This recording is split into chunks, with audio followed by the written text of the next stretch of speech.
yet? I have not. And we're live. Oh, shame. Welcome, everyone, Hi.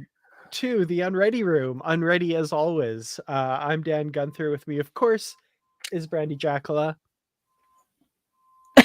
I'm hearing weird noises from something. I'm like, is it in my headphones? Is it in real life? What's going on? Is it Anyway. beeping? Because if it's beeping, it's on my end for sure. Oh, okay. I was There's like, some truck backing up outside somewhere oh, for some okay. reason. I don't know why. It could have something to do with the water line problem we had a Ooh. week ago, where our water was off for like 12 to 14 hours. Ugh, And that's not good. they started the repairs at midnight.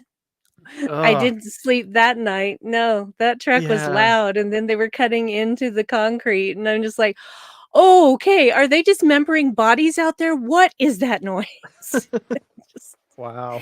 yeah. It occurs to me I should, as we are, as always, unready. I'm putting my phone on Do Not Disturb. There we go. Okay.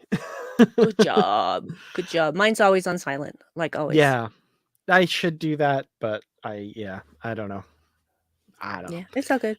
It's okay. know. It's a So, choice. Mindwalk. Mhm. Oh my God.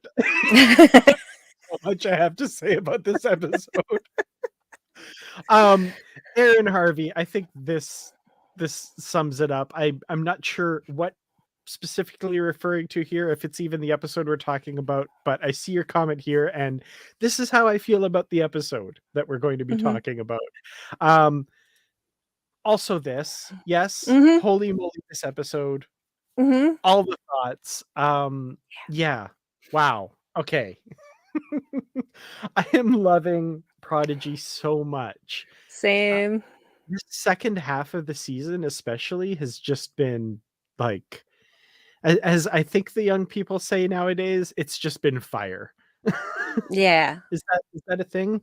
I'm old. It I don't it know. is it's what I would say, so probably it's not the right thing to say because I'm middle-aged, so True. definitely not young and hip over here.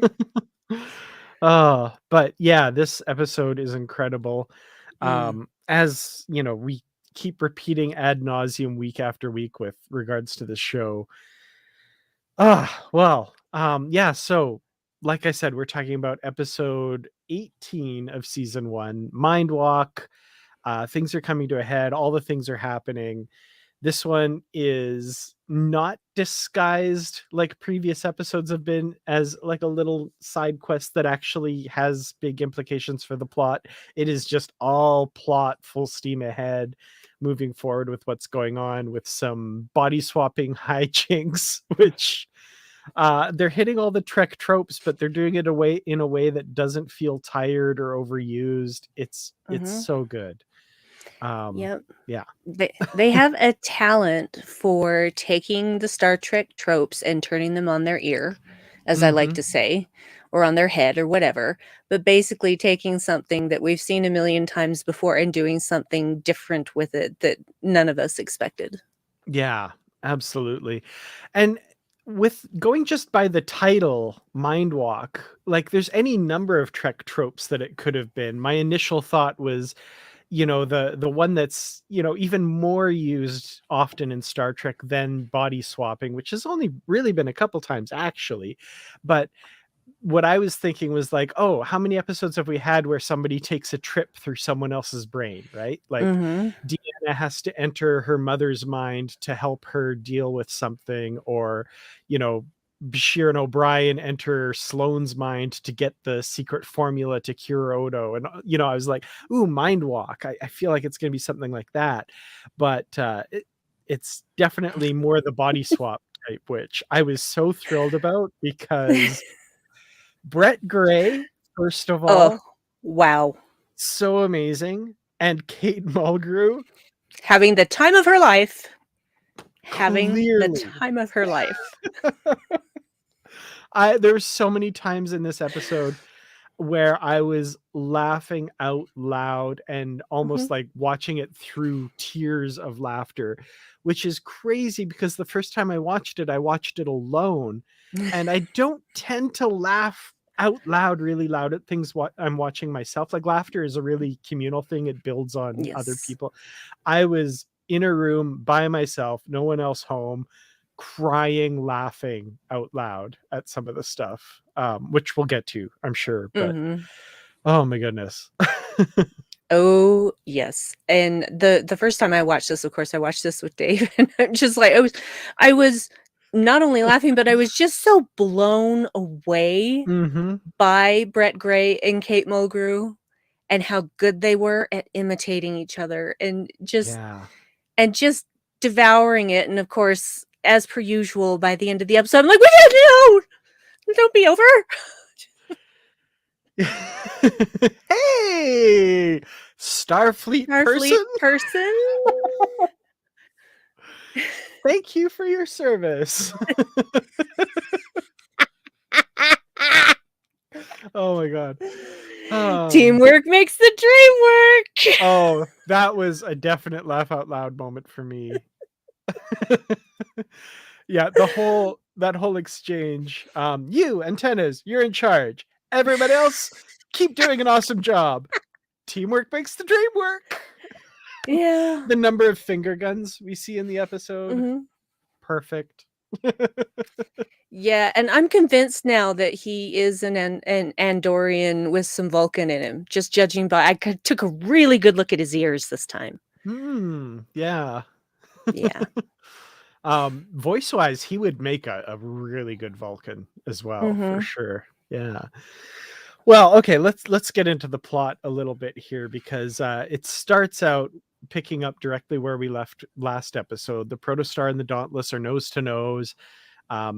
Hologram Janeway has just realized how she's betrayed the young people aboard the ship, and has been working against them unknowingly. And there's that little bit of a heart-wrenching moment, right, where she says, I can't be here if I don't know what you're doing. I can't stop you. And then disappears, and Rock Talk is like, don't leave us. Oh, that was my heart. Yeah. We get this shot that I love too, where the two ships are kind of getting closer and closer, and you see the Doctor look out the window and see the kids. They're all looking up, like kind of like, ooh. And I think Murph is kind of going like, yes.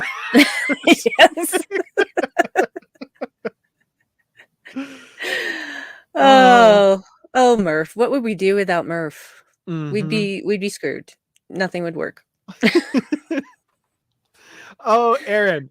Okay, you have pointed out one of my favorite things they've done in this entire show so far, which is, Rock Talk. What if we redirect the deflector dish to emit a phased tachyon pulse?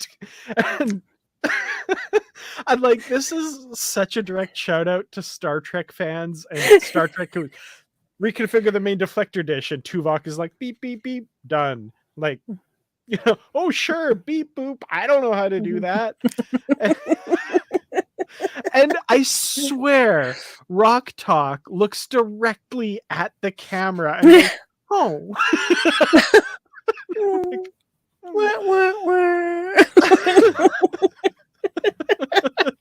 So good.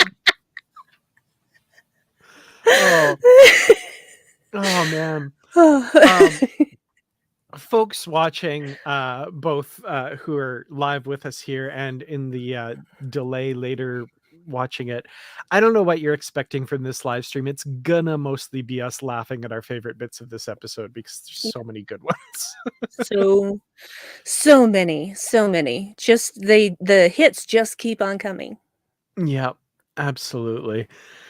Oh, so yeah, like even before the mind swap stuff, there's so many great moments like that. The deflector dish thing just kills me every time. This is one of the few that I've seen multiple times before we did this stream too, because it was just so good. I had to rewatch it and a couple times and enjoy those bits. So So yeah, we do get the idea, of course, that Zero has some telepathic ability, but doesn't have the hive mind to draw from. And they realize, oh, Dal has some telepathic genome, some from various species, Organians in particular. Organians, as Zero says, Organians, as As other the rest people of us say. pronounce. Yeah, so. The difference between British and Americans slash Canadians. So, Exactly, yeah. So and that was a nice, I think, very direct link to their appearance in Enterprise too. agreed. In fact, the first time I watched it, I shouted, "Empress Defense!" Yeah, they used to inhabit the bodies of others, and that seems to be what happens here with the conduit created with the phaser fire, nicely techno babbled to get Dal and Janeway to switch bodies. And yeah, we meet Janeway in Dal's body first. And there's so many just great moments, like very understated, well done moments where that's just exactly how Janeway would say something. Or, Mhm. and I also love the animation. Like anytime they showed like the close up on Dal's face and the animation and the thoughtfulness behind the eyes and stuff, Mhm. that spark it's just it Yeah. was so well done. So kudos both to the voice talent but also the animators for just getting everything pitch perfect in this episode. Agreed. And that was something that I noticed not consciously the first Mhm. time that I watched it is when, Dal opens his eyes, but I knew immediately that that was Janeway. Immediately. Mhm. Hadn't said anything, really. Yeah. Just sort of a moaning, and I just thought, "Oh, that's Janeway now." That's how good they are at not at making this subtle change to Dal's expression, and just Mhm. just again, mwah, chef's kiss. Yeah.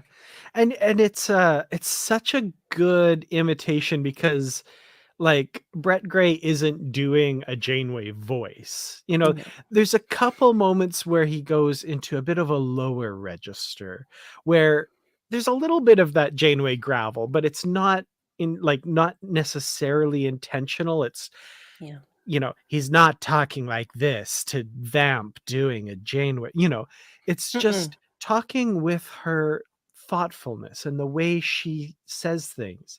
So let's do it. Like it's just so good. I can't like man, I would have loved to have seen um what kind of prep work was done for doing that. Like how that looks in the script versus how it's done in the like when they're doing the voice acting.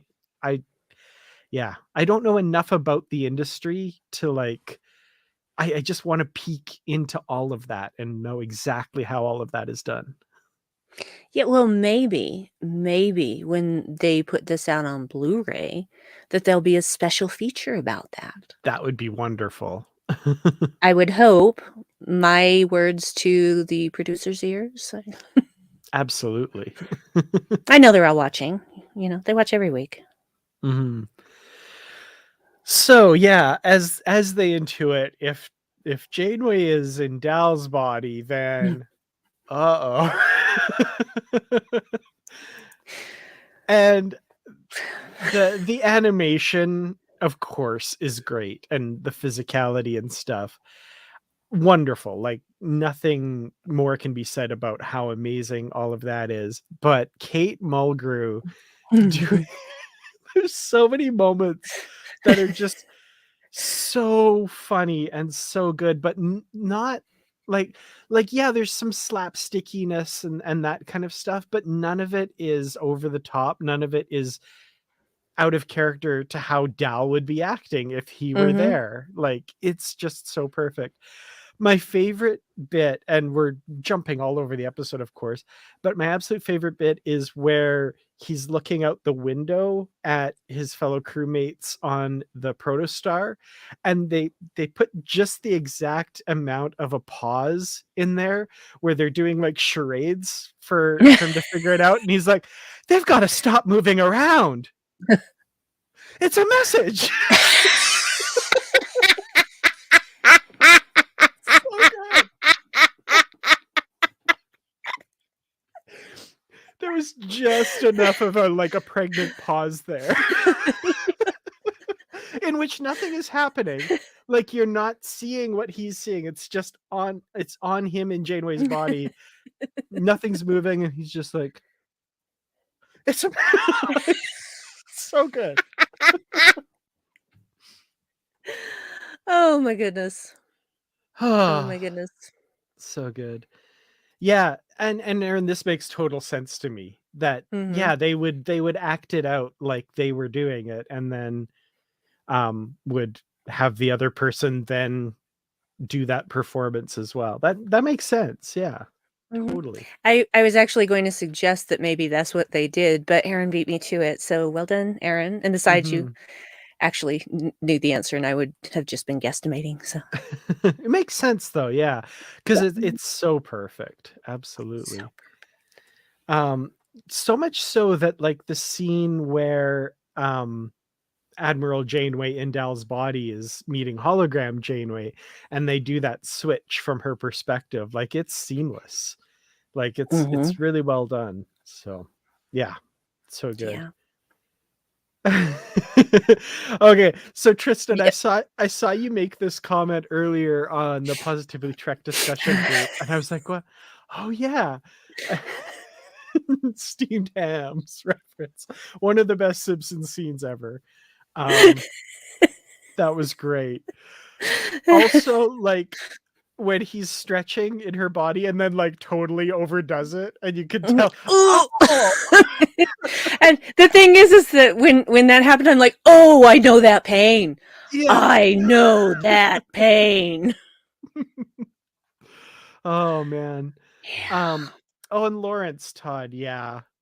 Just Mm. walking in the boots and like rolling the ankle. Like that was I've so done that too. perfectly animated.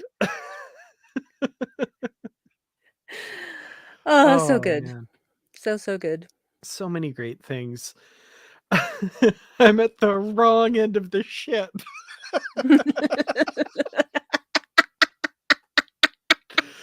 Oh man. Mhm. Oh my goodness. Okay. So yeah, we're kind of just all over the place. There's Janeway's, well, Dal's up to shenanigans, not intentionally. He's doing the best he can, but yeah, he's in over his head, and everyone's suspicious.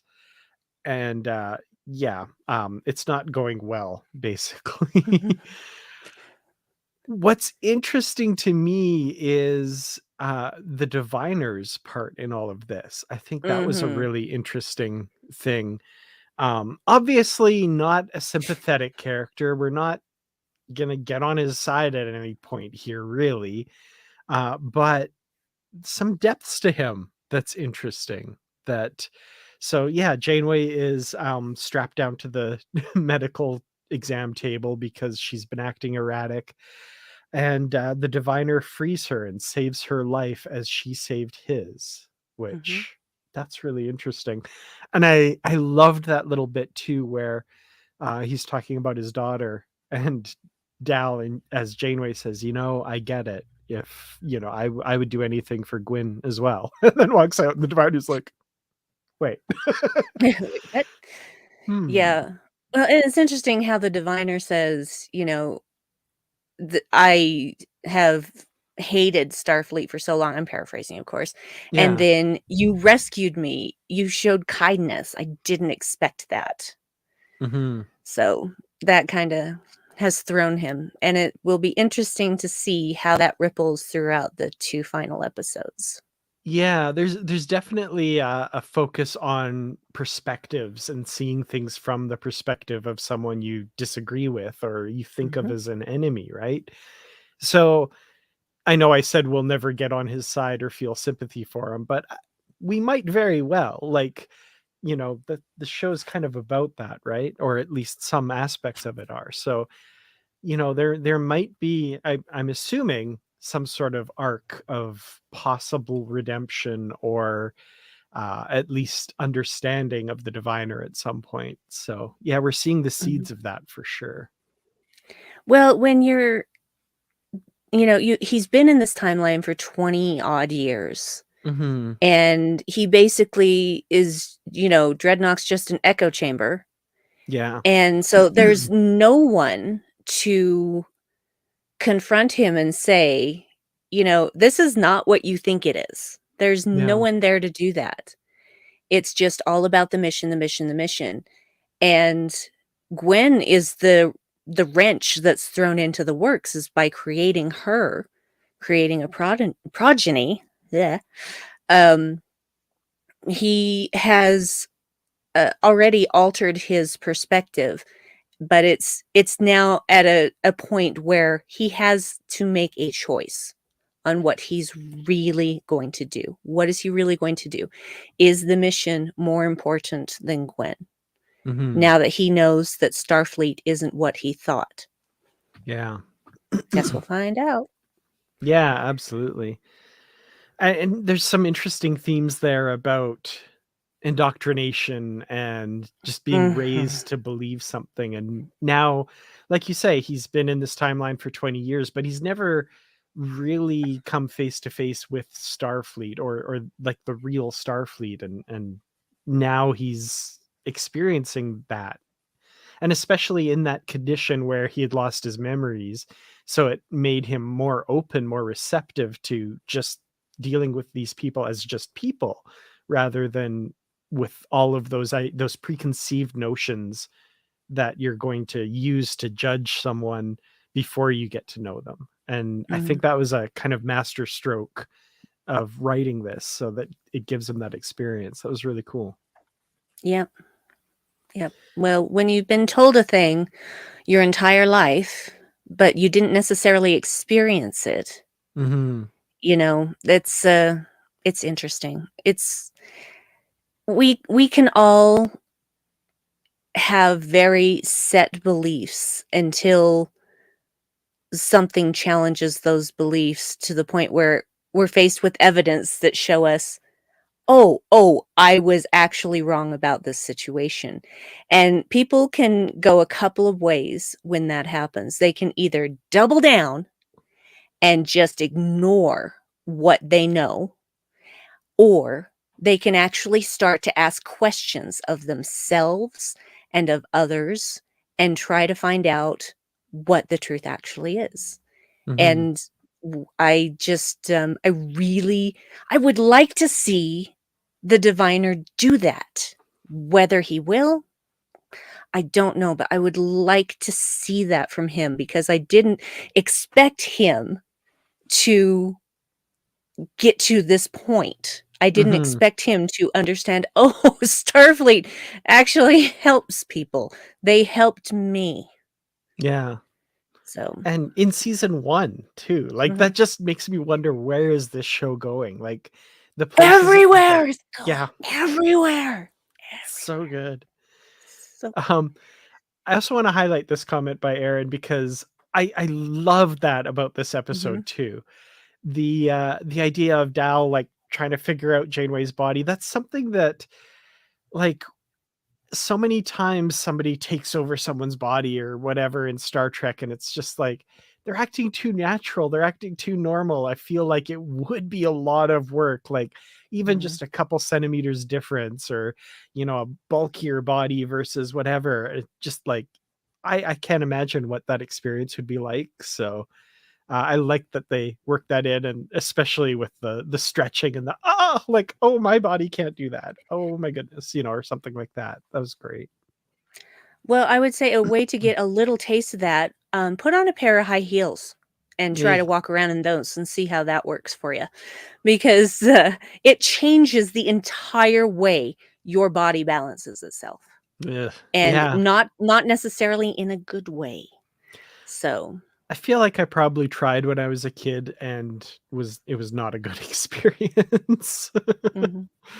Yeah, Yeah, not this is why good. I don't wear high heels. Yeah. Aravic Sonder, thank you so much. Very generous. Much appreciated. Yeah, the visuals and the music. Every week, the music is incredible. Nami Mhm. Malamad is an incredible composer, does some great stuff, riffing on old themes and bringing new stuff in. Just wonderful. And yeah, the Yes. visuals, as always, are so gorgeous. All of the shots of the ships at warp and stuff, for Mm. example, is just beautiful. And even the stuff where it's not, some wild visual thing, just even walking around the corridors of the Dauntless, it just looks so good. This show is beautiful.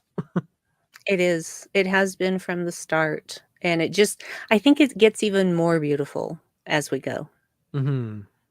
Yeah. Yeah, I was actually looking. I want to go back and rewatch from the beginning because it's been a while, and I feel like the show's always been gorgeous, but I feel like that first episode, Lost and Found, everything was just a little bit more I don't know, rote. That's not maybe the Mm, right word, but it's just, more like, oh, this is just what's happening. And but as the show goes on, it seems they're experimenting more with the way things look and the way they move the camera and all that stuff. mhm. So I'm really loving it. Yeah, it's almost like they're like, "Okay, let's just start in a normal way, and Hmm. then we're gonna blow the top off of this." Yeah, exactly. Let's gently invite people in, and now we're going to strap them to the sofa so they can never leave. And we don't want to leave. We don't want to leave. Hmm. Yeah, I'm blown away. So, speaking of almost getting blown away, that was almost a segue of some kind. They decide that, yeah, they need to physically touch each other in order to be able to swap bodies back. And, easier said than done. They're in two different ships traveling at warp. But the Dauntless has merged its warp field with the Protostar, which totally reminded me of when Enterprise and Columbia did that in Mhm. the fourth season of Enterprise, the episode Divergence at the very beginning. Still one of my favorite sequences in all of Star Trek. I love that. Agree. Of course, we had Trip on a tether. They do not have tethers this time around. Nope. Well, they have Mm, Murph, but that's it. yeah, yeah. There, I guess, yeah.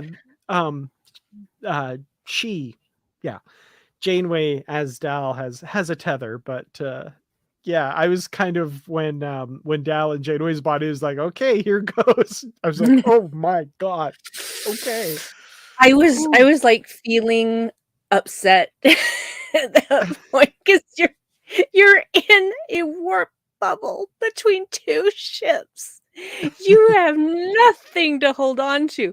One wrong move, you are dead. You Yeah, are just straight up dead. And I was just like, I can't handle this. Oh. yeah.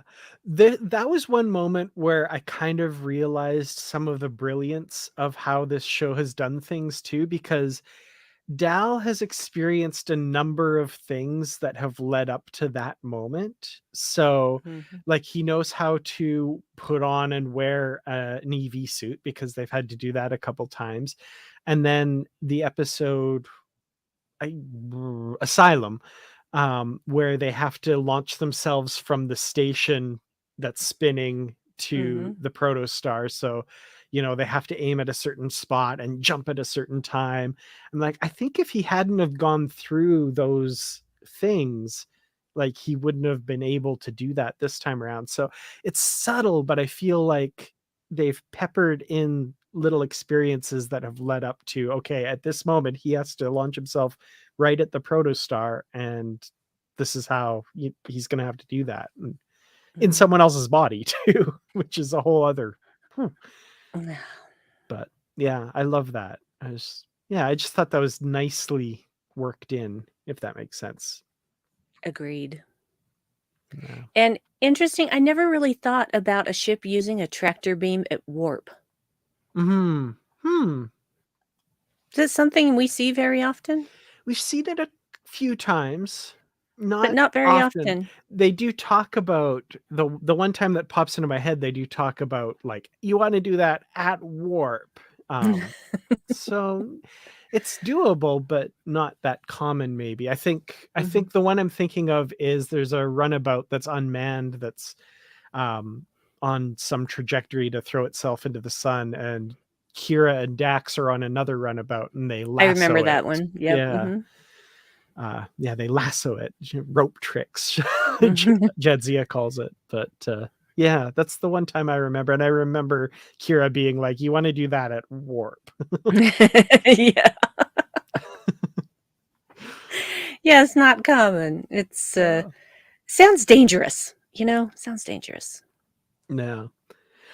And just other little moments too, where the tractor beam grabs Dal in Janeway's body. And again, if it was just Dal yelling, "Help! I'm being tractor beamed," it would be like, yeah, that's normal. But just because it's Janeway's voice yelling that, I think that's hilarious. I love it. Mhm. Yep. No. So yeah, they're tractor beaming him away, and Murph can't stretch quite enough. They realize, oh, it was a phaser blast the first time, so this will sting a little. Gotta Oh, create a conduit yeah. so that Um, they can touch. yeah. Um, yeah. Patrick, that was the episode Paradise with Elixis. Not my favorite. Not my favorite. She's so hot. Do not get me started on that episode. Do not.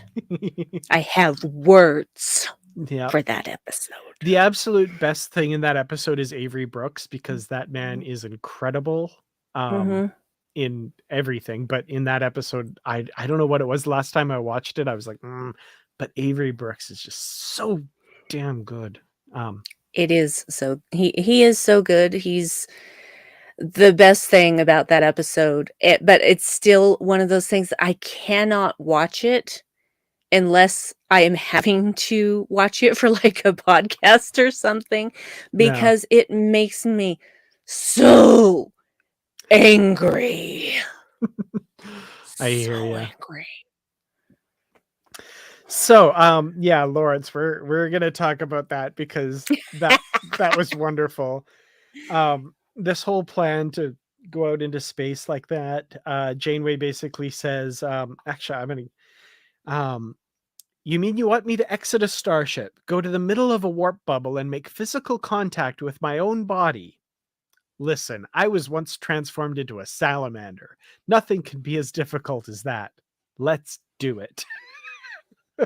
Yeah, she left out Wonderful. a lot of details about that story, didn't she? Mm-hmm. Mm-hmm. Didn't tell him she has 3 children out there Yeah.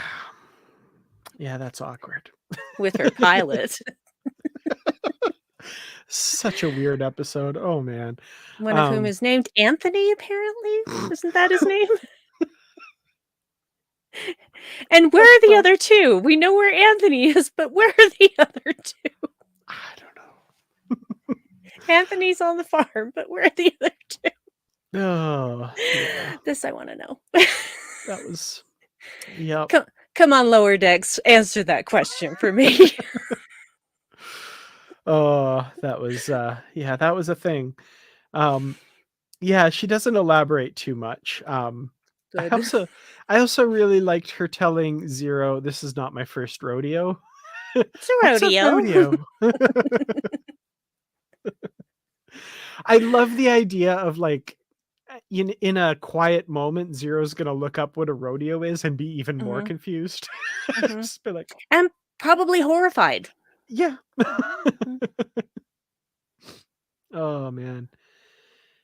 See, I wondered about that too. Yeah, because I was like, is this just some other random person who's gone to Warp 10 at some point? Or Dang. I wanted Anthony to be one of the kids. Gosh. darn it. Thanks for ruining it. You could have just not told me that, Aaron. It's fine, it's fine. It's fine. In my head canon, they'll always be, those kids will always be named. No. And one of them's named Anthony. I'm just gonna choose to believe that, so it's fine. Sure. It's not hurting anybody. No, it's not. So yeah, the protostar is warping to this point that's very near the heart of Federation space. But Janeway's on their side, so they'll be able to get through it. They come out of warp and they're surrounded by a fleet. We've got, I noticed, Sovereign class ships, Akira class ships, Centaur class ships, and a couple Defiants. So that was a pretty cool little fleet. I like that. Yep. But of course, Janeway is in the brig, so not so much help there.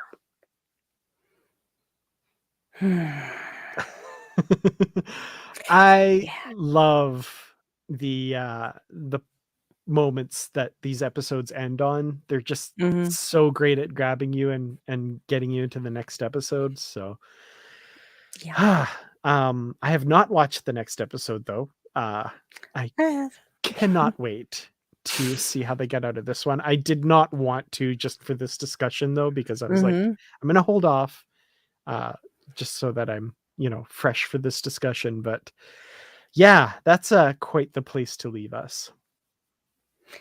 Yeah. And pretty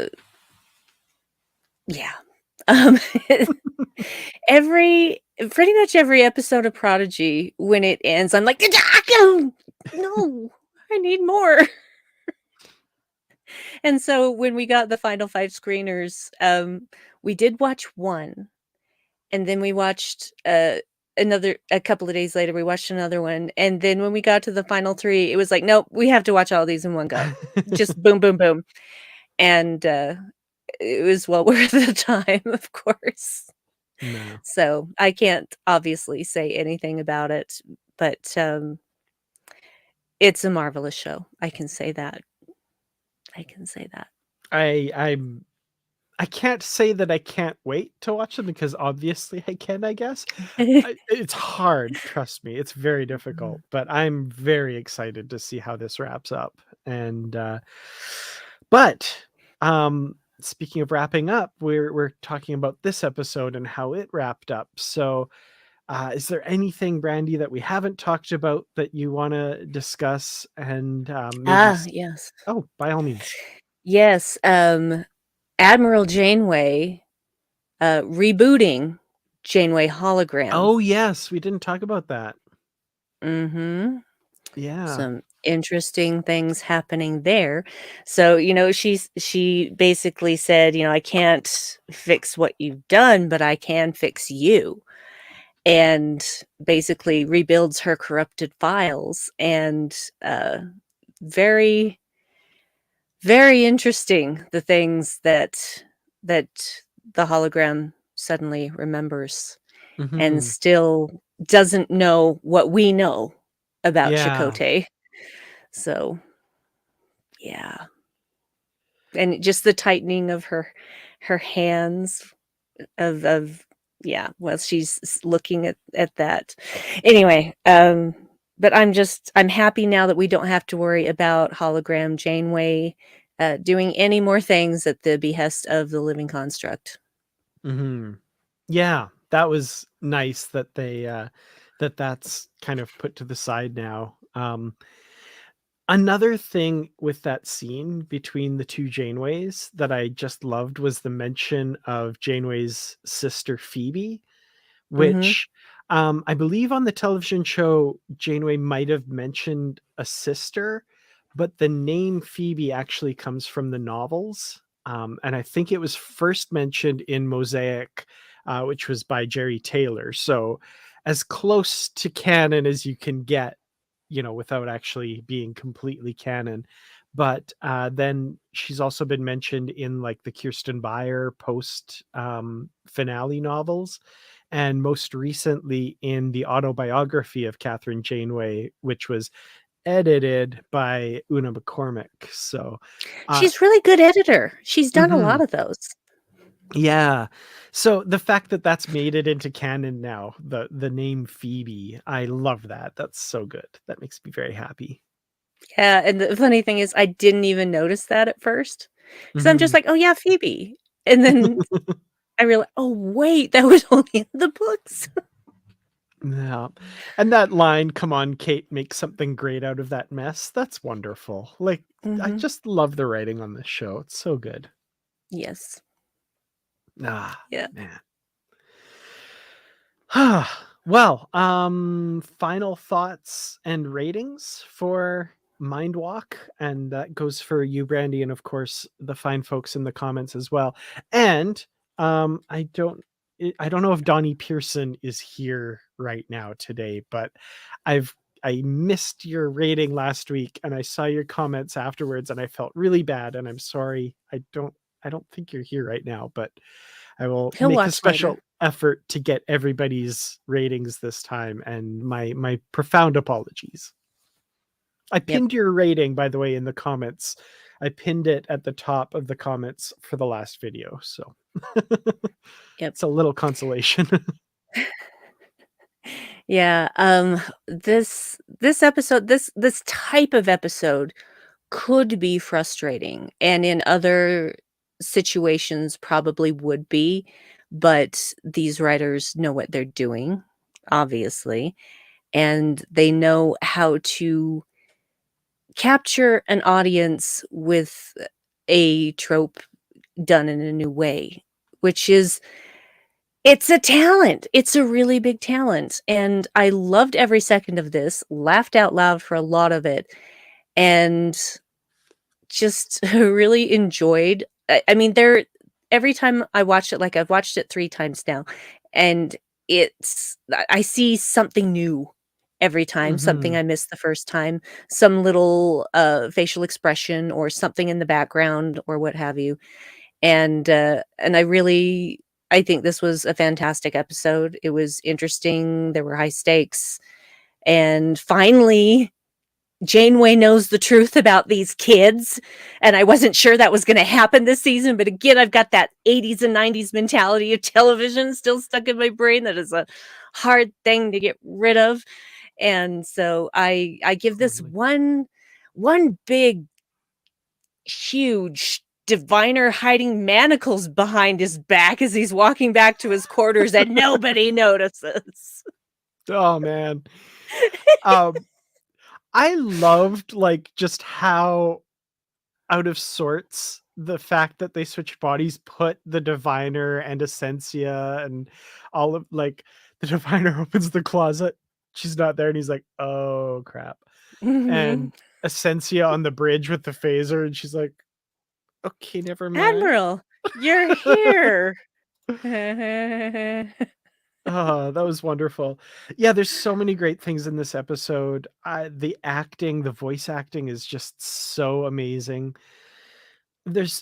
Yeah, everything's coming together to just make this such a great show. And I saw further up in the comments, I want to say Tristan made the comment, or maybe Patrick. I can't remember who. Oh, it was Tristan, yeah. Prodigy is shaping up to be DS9 good, which is very high praise, and I'm agreeing completely. It's so good, and it's getting up there, if it hasn't already, with the best of Star Trek. And Agree. it's it's kind of amazing me that it's finding that place in my heart so quickly. Uh, it's incredible. So I'm loving the show so very much. And if for nothing else, one thing this episode did was every time we see like really cool starship models in the background, I always want somebody to pick it up and play with it. And Yes. Dal in Janeway's body finally picks up Voyager and is playing with it. So I give this one played with model of Voyager. That's my rating. Excellent. Yes. Yes. So I'm Love it. just oh, there we go. Donnie Pearson's rating 10 out of 10 Federation starships of various classes for Mindwalk. And Donnie, I think you just came in. I was apologizing for missing your rating last week. So I'm glad I get to feature it this week. My apologies for not seeing it in time before. So yay, glad we got it this week.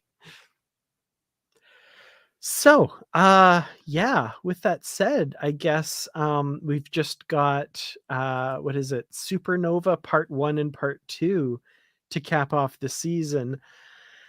Now, next week's not looking great. Saturday would be Christmas Eve.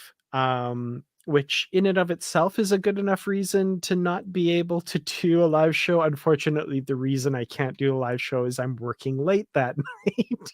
Mhm. So next week's probably out, but the week after, which would be New Year's Eve, or maybe someday around that, if that's not working for people, that would work for me. Brandi, what are your thoughts on? I have the entire week off between Christmas and New Nice. Year, so whatever day you wanna do it is fine with me. Okay. Well, yeah, so next weekend I don't think is gonna work, but we'll maybe do a big wrap up of both parts of Supernova and cap off the season in 2 weeks' time, whether that's on New Year's Eve. I don't know who else is gonna be able to make it, but what the heck? That sounds like We're a fun Star thing to Trek do. fans. Do you think we're out partying? I don't go outside on New Year's Eve. I hate people. Oh, well, I love you people, so, Yeah, well, um I love all of my friends here, and I love all of my Star Trek friends. I just don't like the general populace of people, especially on New Year's, because they're just all mm, rowdy and loud, and I am not into that. yeah. Well, yeah, maybe let's plan for that then.